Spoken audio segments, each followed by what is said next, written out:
Abre a sua Bíblia comigo em Lucas, capítulo 17, versículo 11. Lucas 17, 11, a gente vai ler do 11 até o 19. Nós vamos ler aqui e vamos orar, amém?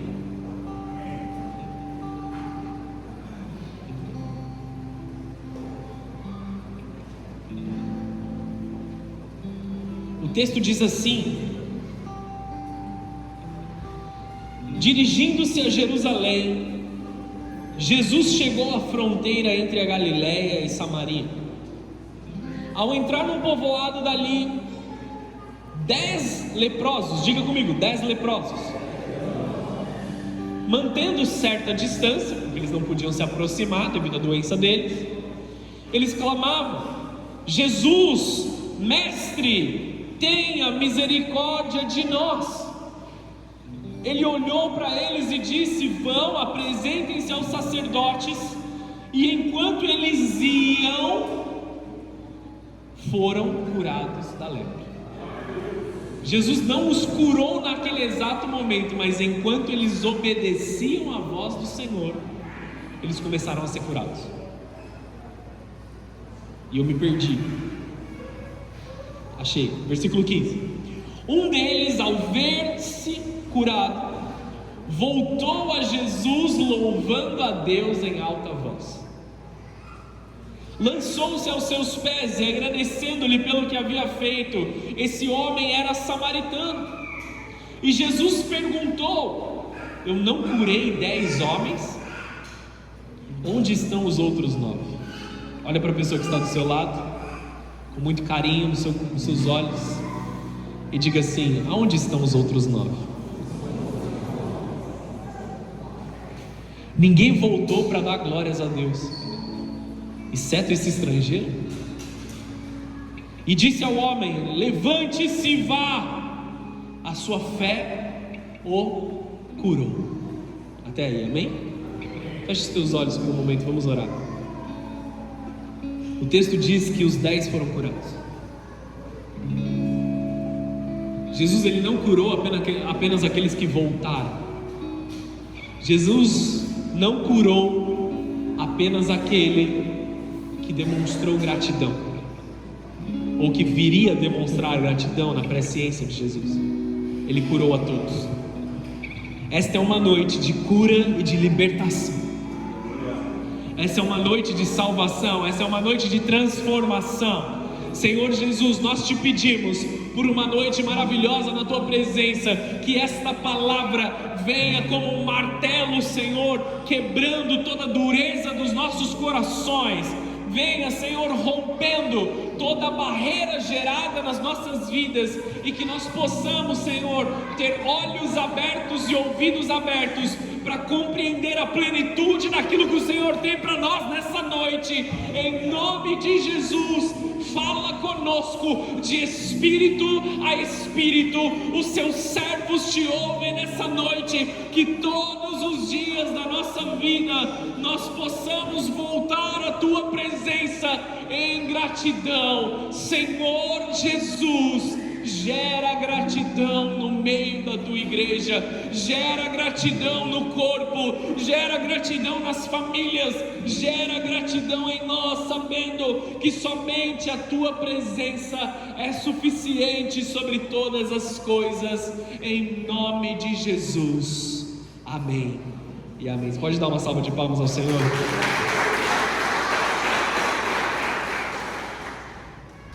Aleluia.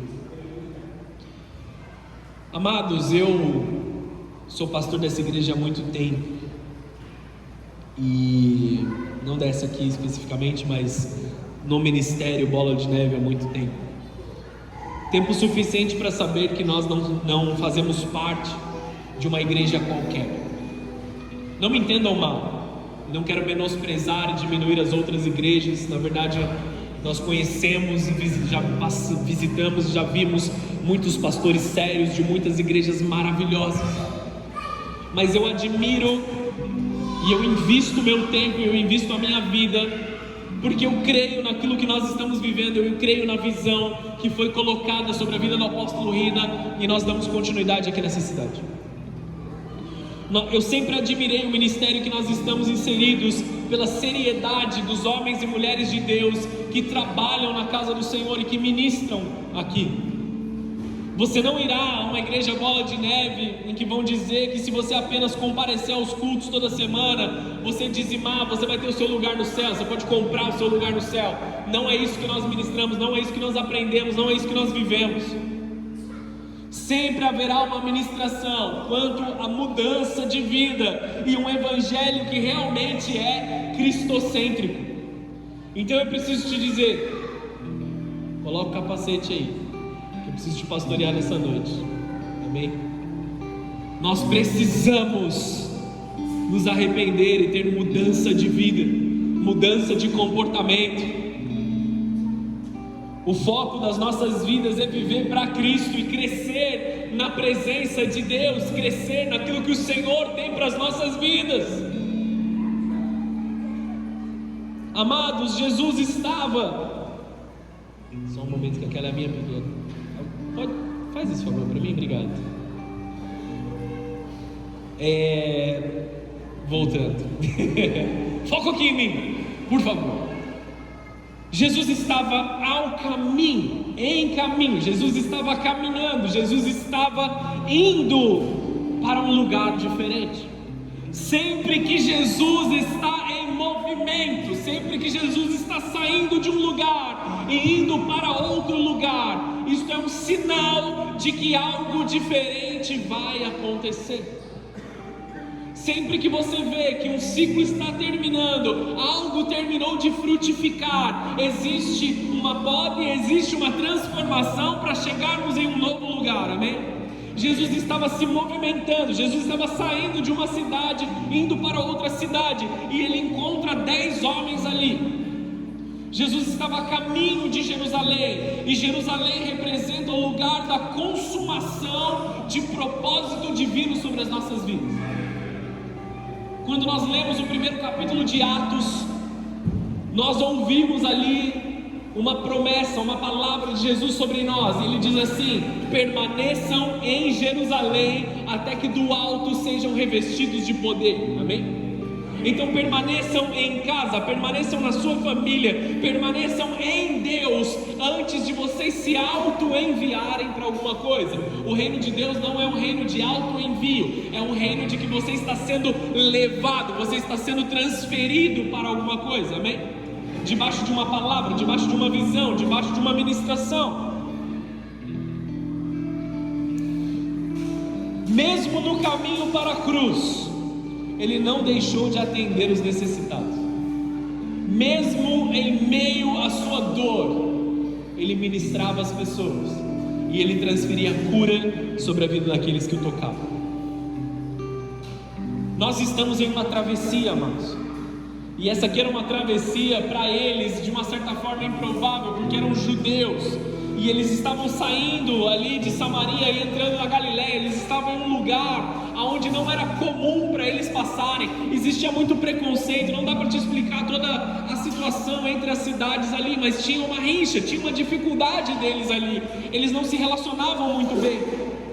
Era uma região de fronteira, um lugar de conflito, de desprezo e de rejeição. E talvez alguns de vocês que me escutam aqui nessa noite estejam passando por um lugar aqui às margens daquilo que você considera aceitável, às margens da cidade, às margens da aceitação, às margens do cuidado. Você está em um lugar de conflito, um lugar de desprezo, um lugar de rejeição, um lugar onde você não compreende a plenitude daquilo que você está passando. E é nesse tipo de lugar que a graça de Deus se manifesta sobre a tua vida. Nos lugares onde nós nos sentimos menos confortáveis, nos lugares onde nós nos sentimos mais incômodos aqui. Jesus, ele não apenas faz milagres, ele encontra pessoas e redefine histórias.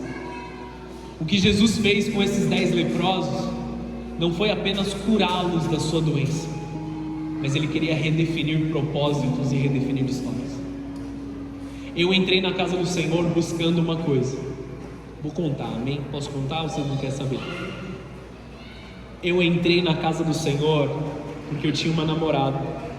E a minha namorada olhou para mim e falou assim: eu não quero mais sair com você, porque eu quero voltar para a igreja e você é muito louco. Ela não usou muito louco, a palavra não foi exatamente essa. Ela me ofendeu um pouquinho, mas foi isso. Eu entrei na casa do Senhor buscando um relacionamento. Na verdade eu não fui para a mesma igreja que ela frequenta, nenhum preconceito, só que eu fui para o bola, que era o que eu me sentia mais confortável. Eu fui para a igreja a fim de buscar uma mulher, eu fui para a igreja a fim de buscar uma namorada, mas eu encontrei o meu noivo, eu encontrei Jesus, eu encontrei aquele que mudou minha vida, mudou minha história. Ele atendeu a minha necessidade. Vocês conhecem a esposa maravilhosa que eu tenho, amém, queridos? Mas aquela namorada lá, eu nunca mais vi ela na vida, porque eu encontrei Jesus e nada mais, eu não precisava de mais nada. Não havia mais um vazio, não havia mais uma falta. Jesus, Ele me trouxe toda a necessidade que eu tinha sobre tudo aquilo que eu derramei sobre o altar dele naquele primeiro momento. Ele derramou sobre mim todo o amor, toda a aceitação que eu esperava. Ele me curou, Ele me transformou e Ele me deu um destino. Ele não simplesmente tapou um buraco, mas Ele disse: agora que você foi tocado, você tem um chamado, você tem algo para você viver. Eu te envio para fazer algo. Você entende isso aqui, amados? Jesus, Ele não quer somente atender a necessidade imediata que você tem. Ele quer transformar a sua história, Ele quer transformar seu casamento, Ele quer transformar sua família, Ele quer transformar tudo dentro de você. Ele quer te enviar para lugares altos, Ele quer te levar para um lugar em que realmente você possa ter sucesso, em que realmente você possa causar a mudança que está dentro do teu coração, em que realmente você encontre uma família que faz sentido, que tapa todas as brechas das suas necessidades. Muitas vezes, amados, quando nós queremos que as coisas aconteçam muito mais rápido do que nós estamos preparados para que elas aconteçam, nós nos frustramos, nós quebramos a cara no meio do caminho. Por isso o reino de Deus não é de um autoenvio, como eu estou dizendo, mas algo que ali é empurrado por Deus, é no tempo certo de Deus, para que nós vivamos a plenitude do Senhor sobre nós. Vocês estão aqui comigo ou não? Talvez você esteja numa fronteira da vida, de rejeição, de dor, de conflito, e é exatamente aí que Jesus aparece para mudar os destinos. Jesus, Ele não precisa de lugares perfeitos para agir. Ele se revela no meio das fronteiras, dos lugares de dificuldade. Ele não precisa que o ambiente esteja todo perfeito, Ele quer derramar sobre a tua vida do jeito que está. Muitas pessoas falam assim: preciso arrumar uma coisa ou outra para ir para a presença de Deus. Volta do jeito que você está. Aquele que te encontrou, Ele quer que você venha do jeito que você está. Eu preciso arrumar esse pecado, eu preciso mudar isso, eu preciso parar de beber antes de eu começar a ir para a igreja. Só vai para a presença do Senhor e deixa Ele te santificar enquanto você está indo se apresentar ao sacerdote. Como esse exato exemplo, amados, a cura acontece enquanto nós estamos obedecendo a Jesus. E eu vou te dar uma dica, amados. Se você tentar arrumar todas as coisas antes de você ir para Jesus, não vai mudar o processo que Jesus quer fazer depois. Você vai mexer todas as coisas, vai chegar na presença de Deus e vai falar: tá bom, beleza, parabéns, agora deixa eu fazer do meu jeito.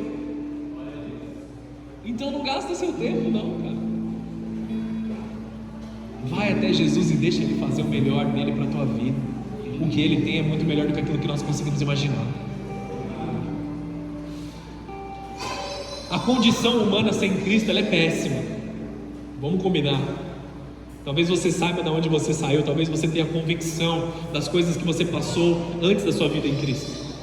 A gente até brinca, né, quando a gente vê a foto do pessoal, né? Essa aqui é uma foto antes de Cristo ou depois de Cristo?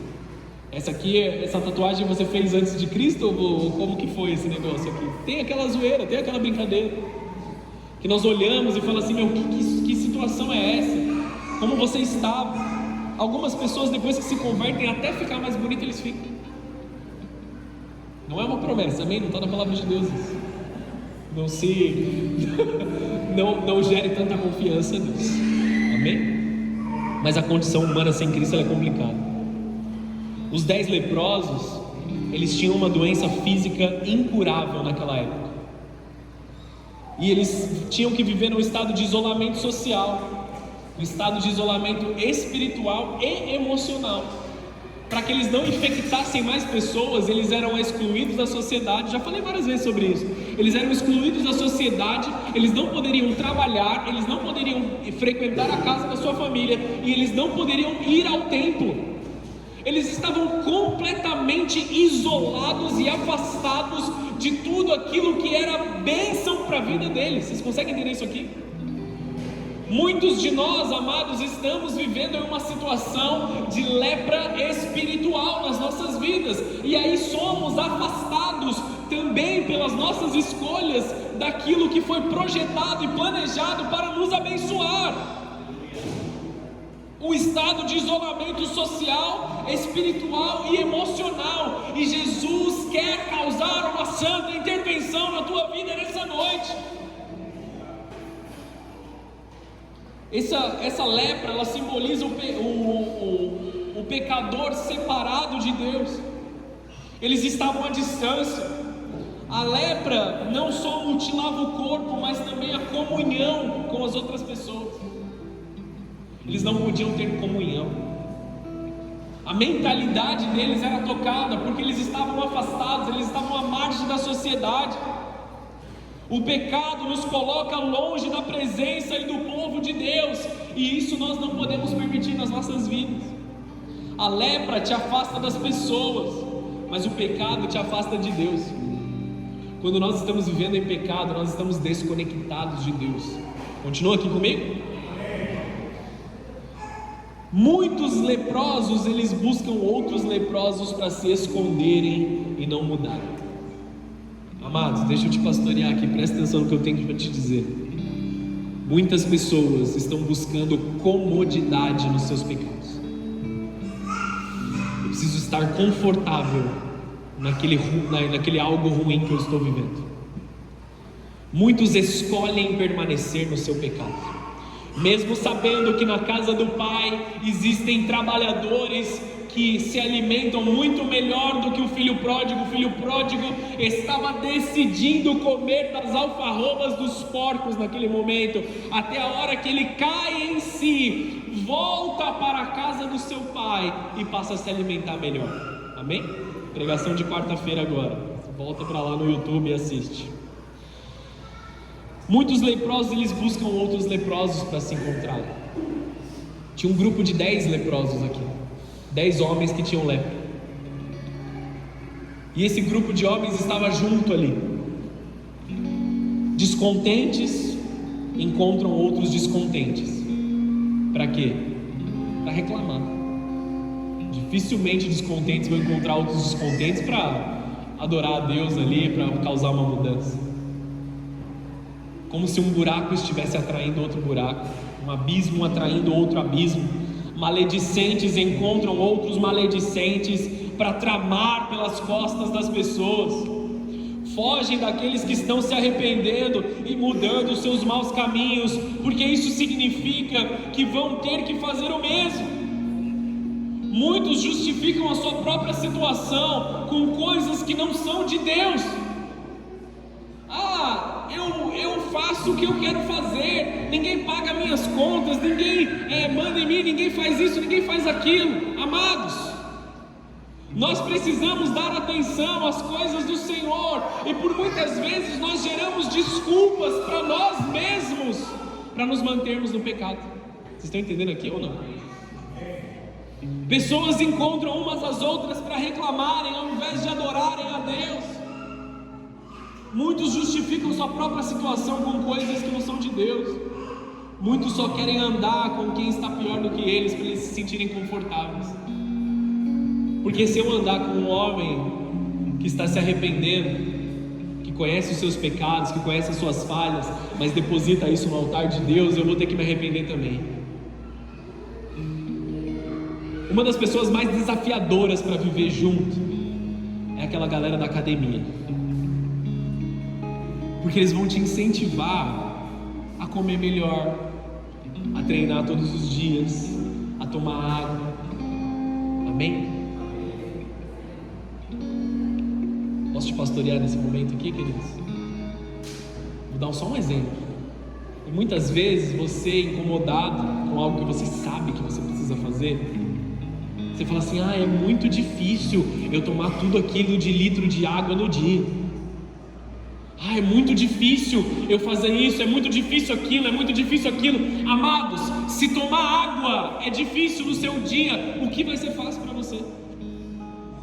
Aonde nós vamos chegar? Eu tenho que orar todos os dias. Orar todos os dias é muito difícil. Se orar todos os dias é difícil, o que pode ser fácil na tua vida? Se encontrar com o seu Pai, ter um relacionamento com Jesus todos os dias é difícil, o que vai ser fácil?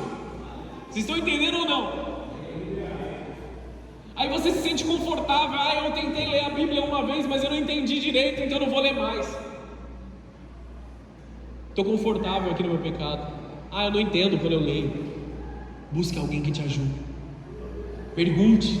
Você tem pastores amados que estão disponíveis para vocês. Uma das coisas que eu mais amo no meu ministério pastoral é quando eu recebo uma mensagem ou alguém me fala, alguém me para no corredor e fala: pastor, eu estava lendo um texto, ali dizia isso, mas eu não entendi. Você consegue me explicar? Lógico que eu consigo te explicar. Eu paro tudo para fazer isso, amados, porque esse aqui é o motivo da minha maior alegria. Ajudar pessoas a crescerem espiritualmente. Você tem pessoas que vão te ajudar. Às vezes a gente está no meio do louvor, aí o pessoal fala assim: levanta a mão, vamos, alegria, vamos adorar.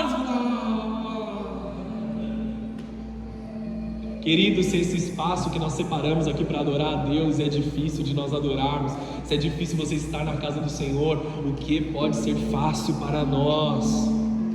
Jesus, Ele preparou todas as coisas não para que a gente fuja daquilo que foi feito para nos abençoar. Fugir da presença de Deus é fugir de tudo que é bom, perfeito e agradável, já separado para as nossas vidas. Lucas capítulo 3, versículo 7. Eu não estou ofendendo vocês com esse texto, apenas vou dizer o que João Batista disse, mas eu quero dar mais ênfase na segunda parte. João dizia às multidões que vinham até ele para ser batizados: raça de víboras. Ele não estava querendo ofender aquelas pessoas, mas ele estava dizendo assim: vocês estão se comportando como pessoas que buscam a maldade, vocês estão se comportando como pessoas que estão buscando o mal, como pessoas que o seu destino já está traçado no inferno. Quem os convenceu a fugir da ira que está por vir? E aí nós nos mantemos em pecado, nós nos mantemos em coisas que nós sabemos que nós não deveríamos estar, mas nós damos desculpas para nós mesmos. Tá tudo bem, é o que eu tenho que fazer, é a minha falha, é o meu espinho na carne. Amados, Paulo fala de um espinho na carne que tenta ele, mas que nunca o afastou da presença de Deus. Nós vemos um apóstolo Paulo preso numa prisão. Eu vi um vídeo hoje de como foi a prisão do apóstolo Paulo. Assustador, tenebroso, cara. Mesmo com as luzes elétricas hoje que colocaram lá para um lugar de visita, ela continua assustadora, continua feio. Imagina aquele homem dentro daquela prisão, ainda cheio de fé, ainda cheio de esperança, escrevendo cartas para as igrejas, os encorajando a perseguir a presença de Deus. Amados, não existe nada mais importante nas nossas vidas do que nos encontrarmos com Jesus. E muitas vezes você se sente confortável na sua falha, e a pergunta de João Batista, ela tem que ecoar nos nossos ouvidos: quem te ensinou a fugir da ira vindoura? Porque para mim a Bíblia é isso. Para mim não existe muito esse negócio de céu e de inferno. Não importa o que para mim ou para você é, importa o que a palavra de Deus diz. Nós não nos relacionamos com Deus com quem nós achamos que Deus é. Nós nos relacionamos com Deus com quem Ele é. Nós não moldamos a Deus. Nós apenas nos relacionamos com Ele, com quem Ele é. Ele se revela a nós através da palavra. O mundo está cheio de pessoas à distância, longe de Deus, longe da esperança, sem Cristo, amados. Todos nós estamos nessa mesma condição espiritual. Reclamar, amados, eu preciso te falar sobre isso. Reclamação e murmuração é treinar os nossos olhos para enxergar evidências contrárias a Deus. Reclamar é uma intercessão demoníaca contra a sua própria vida, contra a sua própria família. Você entra na sua casa, aí você olha para um móvel que está meio quebrado, você reclama: nada nessa casa é bom, nada nessa casa é de boa, tudo nos falta tantas coisas, nos falta isso, nos falta aquilo. Então você começa a treinar os seus olhos, treinar os seus ouvidos para somente dar atenção nas coisas erradas.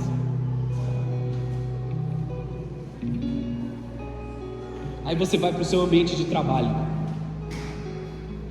e você começa a ouvir as pessoas reclamando, reclama do chefe, reclama disso, reclama daquilo, e você começa a pensar que as pessoas são daquela forma.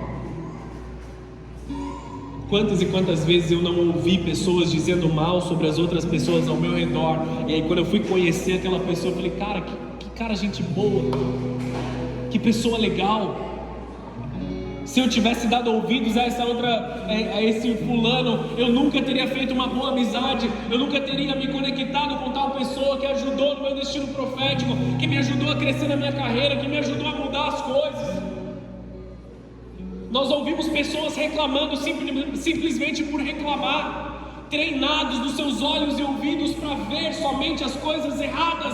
E amados, enquanto nós estamos fazendo isso, nós estamos causando bloqueios contra as nossas próprias vidas, nós estamos amaldiçoando a nós mesmos, e aí nós nos questionamos: eu gostaria de fazer aquilo, eu gostaria de chegar em tal lugar, eu gostaria de buscar uma promoção no meu trabalho, eu gostaria de crescer nessa e naquela área. Só que muitas vezes você mesmo gerou uma barreira ao seu redor de murmuração, da qual você não consegue transpassá-la. Se a gratidão não acessar teu coração, amados, dificilmente você vai continuar crescendo. Vocês estão aqui comigo? Essa palavra tem cortado o teu coração nesse momento, amados. Ela precisa cortar os nossos corações, ela precisa nos podar nesse momento, para que nós possamos dar mais e mais frutos. Amados, enquanto nós estamos reclamando, enquanto os nossos olhos olham para as coisas erradas, nós nunca alcançaremos o melhor de Deus para as nossas vidas. Tira da sua boca toda reclamação. Aí às vezes as pessoas chegam no trabalho assim, às vezes acontece comigo no meu trabalho, lá na empresa: deixa eu te dar um feedback.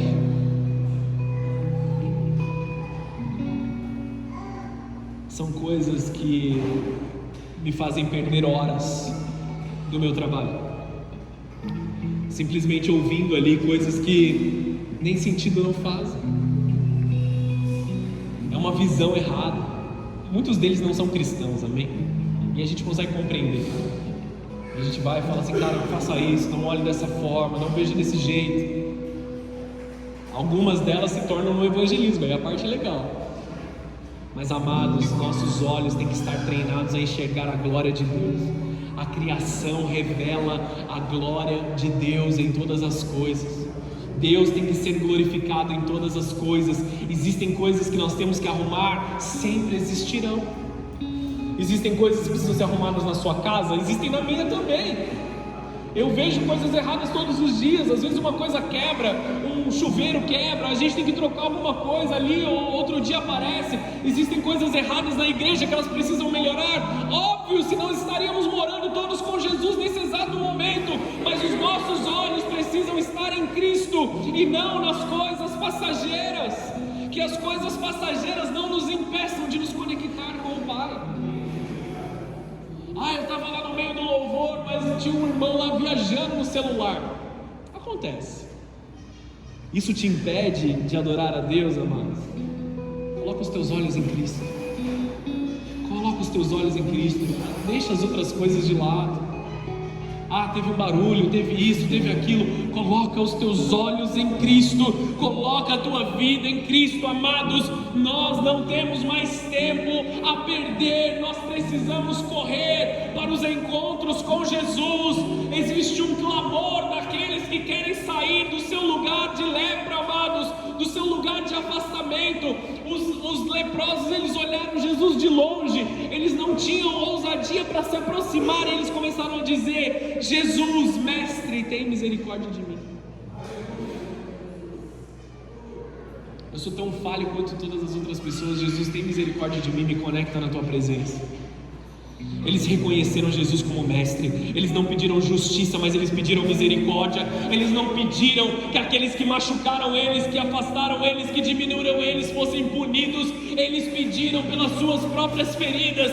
Deus não precisa matá-los, não precisa puni-los, não precisa trazer o julgamento sobre os que me ofenderam, mas sobre mim. Tem misericórdia de mim. Você está entendendo isso aqui, amado? O problema de muitos de nós é que quando nós estamos em um problema, quando nós estamos em uma situação adversa, nós olhamos e falamos: olha tal fulano que tem alguma coisa, ele não está fazendo o que ele deveria estar fazendo. Nós olhamos mais para os outros do que para nós, amados. Nós precisamos adorar a Deus em gratidão. Volte em gratidão, olhe para a tua vida, olhe como Deus tem sido misericordioso com você. Eu sei da onde Deus me tirou e eu não tenho um pingo de moral para estar aqui no altar do Senhor pregando a palavra de Deus. É tudo pela misericórdia e graça dele, amados. Então eu não olho para mim, eu não olho para as pessoas, eu olho para o meu Deus. Qual foi o louvor que nós cantamos aqui? Os que olham para Ele estão radiantes. Se nós olharmos para as coisas do mundo, se nós nos preocuparmos com as coisas do mundo, o nosso brilho vai apagar. Mas nós precisamos olhar para aquele que é a luz de todas as coisas. Como nós reconhecemos as pessoas que não estão olhando para Jesus? Quando eles não estão radiantes, quando da boca deles não está saindo louvor.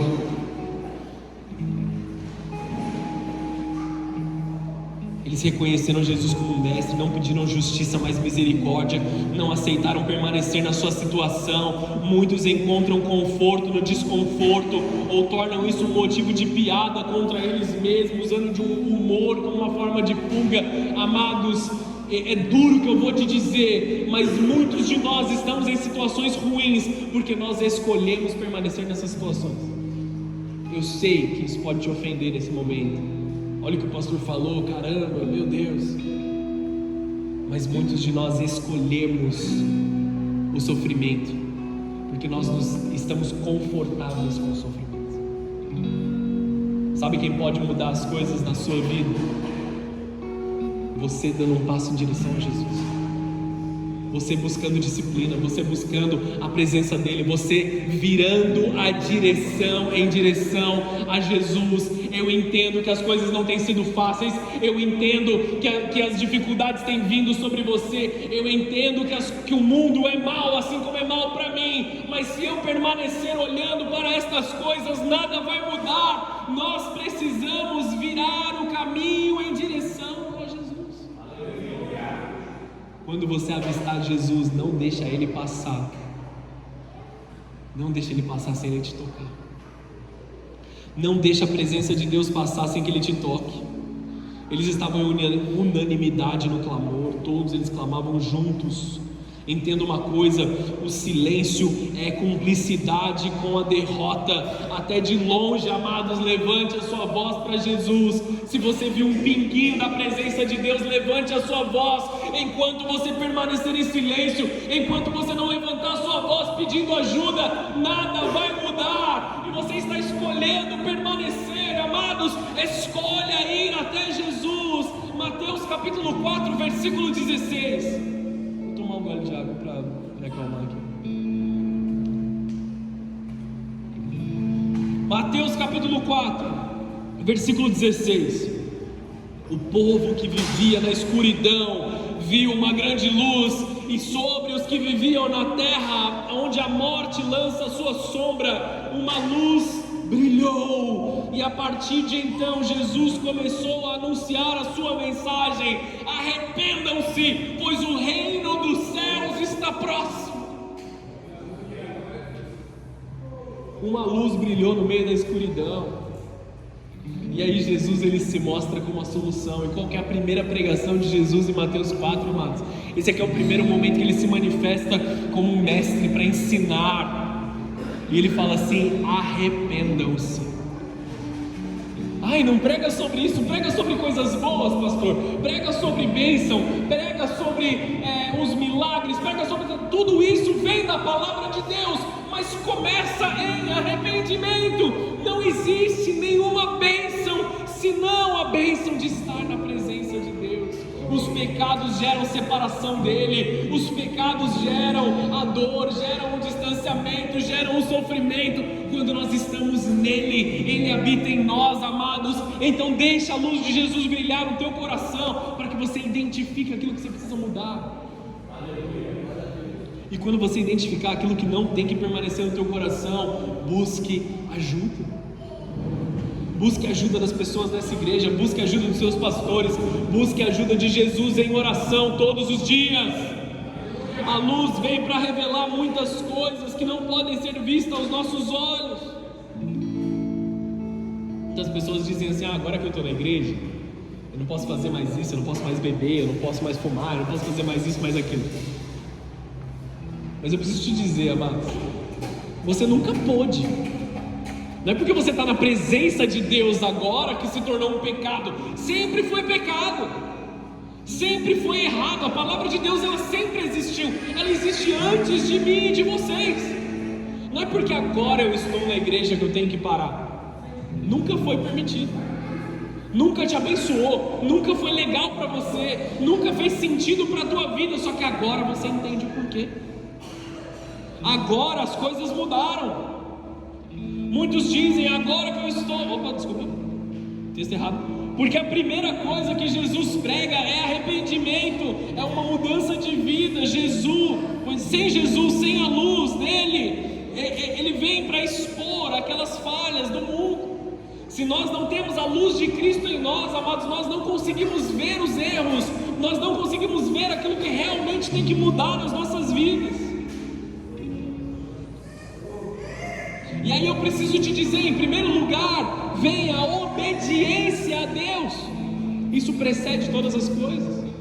A obediência precede o milagre, a obediência precede a bênção, a obediência precede a resposta nas tuas finanças que você tem buscado. A obediência a Deus precede, amados, a cura física, a cura espiritual. A obediência precede a paz que vem sobre os teus sentimentos.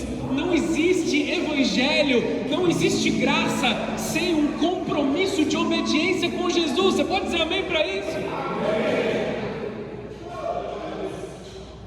Qual foi a palavra de Jesus? Eles olharam para Jesus: Jesus, tem misericórdia de mim, tem misericórdia de mim. Jesus falou, ele deu uma instrução: vão e se apresentem até o sacerdote. Por quê? Porque Jesus precisava cumprir a lei.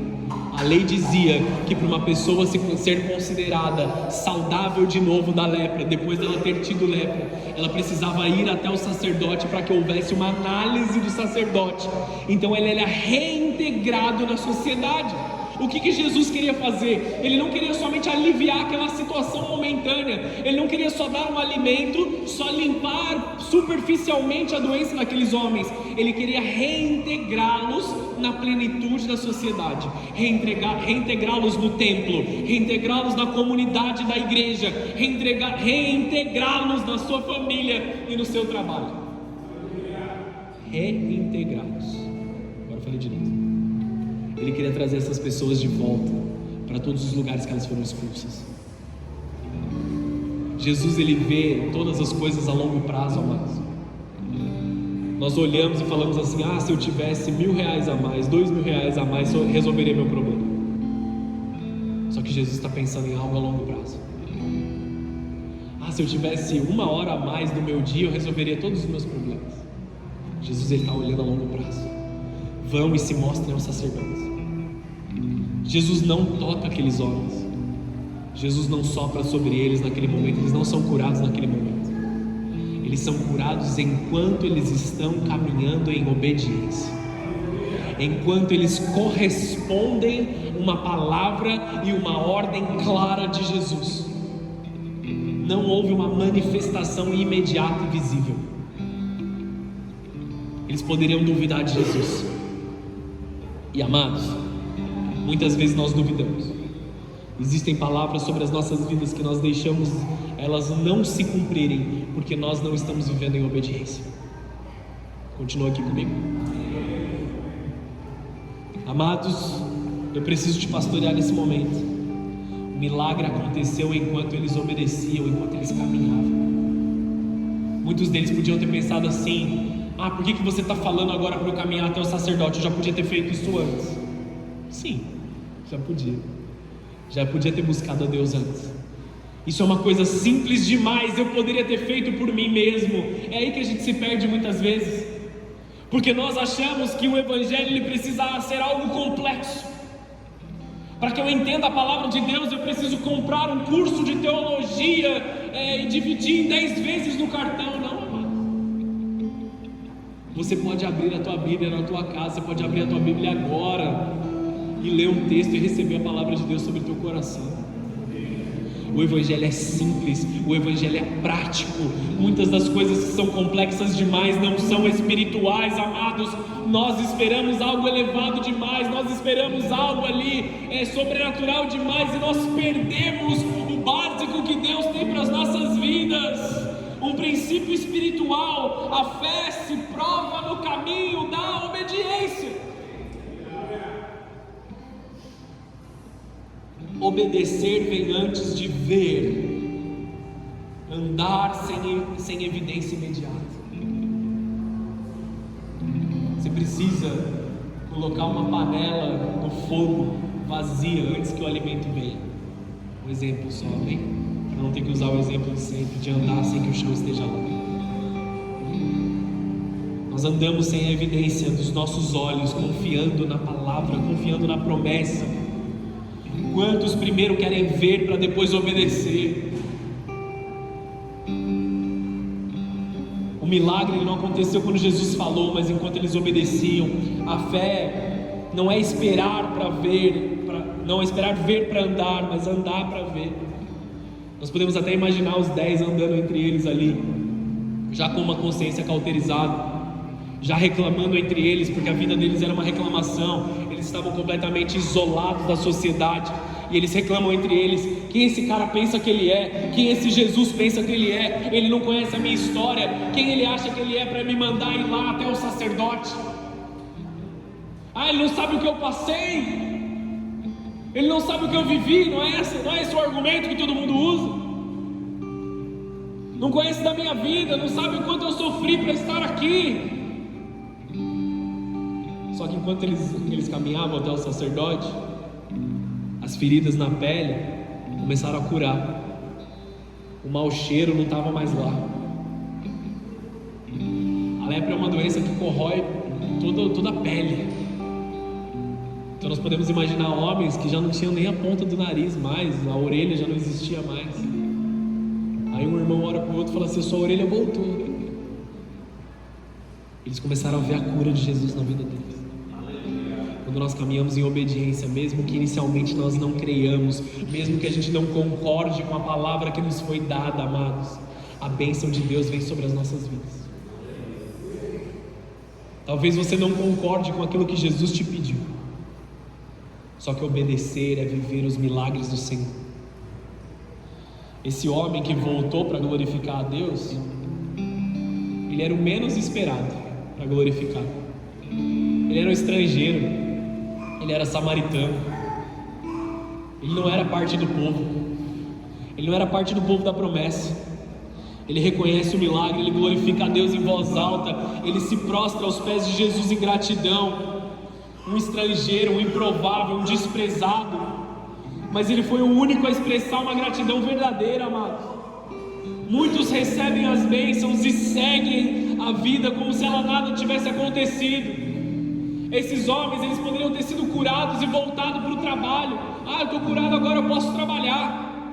Eu estou curado agora, deixa eu voltar para minha família. E eles continuam vivendo a vida deles, alheios da presença de Deus. Deus fez algo na minha vida, agora eu vou continuar fazendo aquilo que eu tenho que fazer. Eu estava com um problema financeiro, Deus me abençoou, agora eu vou continuar gastando, continuar arrebentando com a minha vida. Eu busco a Deus de novo quando eu precisar. Amados, logo será tarde demais. Não pense que nós estamos aqui a favor do tempo. Não pense que a gente pode fazer aquilo que nós queremos fazer a todo momento. O livre-arbítrio não é para que nós possamos tratar a nossa vida como o filho pródigo. Nós temos o exemplo dele. Que nós possamos escolher as coisas do Senhor. Que nós possamos escolher a bênção. Muitos estão escolhendo voltar para o lugar onde eles saíram. Muitas vezes Jesus vem, limpa essas pessoas, trata essas pessoas, abençoa, faz algo novo, dá um destino, dá uma promessa, e deliberadamente essas pessoas, talvez por carência, talvez por necessidade, talvez por vontade, voltam a comer as alfarrobas dos porcos. Sua mãe já te disse isso, amados. Vontade dá e passa. Amém ou não? Você vai ter vontade de várias coisas, como eu tenho vontade de várias coisas. Mas o que é melhor para a tua família? O que é melhor para a tua vida espiritual? O que é melhor para o teu relacionamento com Deus? Eu estava ensinando isso para os meus filhos. Crianças fazem aquilo que elas querem fazer. Adultos fazem aquilo que eles têm que fazer. Pais, homens, precisam fazer o que tem que ser feito. Vem comigo, homem. Se nós não formos um exemplo dentro de casa, se nós não optarmos por uma disciplina espiritual, se nós não optarmos por caminhar da forma correta, como nós esperamos que o resto da nossa família vai fazê-lo. Homens, olhem para mim, homens. Você tem que ser aquele que ora mais do que todos dentro da sua casa. Não é uma competição, mas eu preciso te pastorear nesse momento. Você tem que ser aquele que mais ora dentro da tua casa. Se a sua esposa está orando mais do que você está errado. Você é o exemplo. Você tem que ser aquele que mais lê dentro da tua casa, que mais louva a Deus dentro da tua casa. Você é aquele que pode causar uma mudança na sociedade. Homens fracos têm destruído a nossa sociedade. Homens de Deus se voltam em gratidão a Deus e transformam os ambientes. Uma das piores coisas, voltando para a igreja toda agora, homens, eu deixo vocês descansarem um pouquinho. Uma das piores coisas, amados, que nós temos é quando nós entramos em um ambiente onde está pesado, onde a mediocridade reina, onde a reclamação reina, onde a murmuração reina. Você sente o peso logo de cara, você entra lá, você se sente triste, você se sente acuado. Você já deve ter passado por isso. Indo visitar alguém que você não conhece muito bem, ou indo para um lugar no seu trabalho, uma área do seu trabalho ali onde está todo mundo reclamando. Aí as pessoas olham para você e falam assim: por que você está quieto? A vontade de responder, cara, porque se eu for participar disso aí, cara, onde vocês estão, eu vou arrebentar com a minha vida. Mas aí na realidade nós temos que ser muito amáveis e dizer: cara, eu não quero participar dessa reclamação. A fofoca, ela morre no ouvido do sábio. Amém ou não? A deslealdade, ela é destruída pela espada de quem tem zelo e de quem é leal. Nós precisamos saber dessas coisas, amados. Isso tem que ser a nossa verdade. A pergunta de Jesus que confronta aqueles homens, aquele homem, na verdade, ele olhou para aquele cara e falou assim: cadê os outros 9? E aquele homem poderia ter dito assim: Jesus, como eu vou saber? Eu sou aquele que vim demonstrar gratidão. Por que você está me perguntando, Jesus, e não perguntando para eles? E aí você pode dizer a mesma coisa sobre essa mensagem. Jesus, por que eu estou ouvindo essa mensagem se nesta noite eu escolhi estar na tua casa? Porque Jesus cuida daqueles que estão na presença dele. Jesus nos corrige, Jesus nos exorta, porque Ele nos ama e Ele não nos deseja vivendo como esses outros homens. Não foram 10 que eu curei. Mesmo aqueles que abandonaram a Jesus receberam o favor de Jesus sobre a sua vida. O favor inicial de Jesus. Jesus valoriza a gratidão. Você está aqui nessa casa nessa noite demonstrando gratidão a Ele, Ele valoriza a tua vida. A ingratidão é uma ferida aberta no coração humano. 9 receberam a cura física, apenas 1 recebeu a plenitude da bênção, a salvação. 9 não valorizaram o encontro, 1 deles voltou para se encontrar de novo com Jesus. Não basta receber as bênçãos, nós precisamos ser gratos e reconhecer o Senhor da bênção. É tempo de alegria e gratidão sobre as nossas vidas. O que aquele homem ouviu, que nenhum deles ouviu, foi: levante-se, vá, a tua fé te curou e te salvou. Ele não somente foi curado da lepra, mas ele foi salvo eternamente, amados.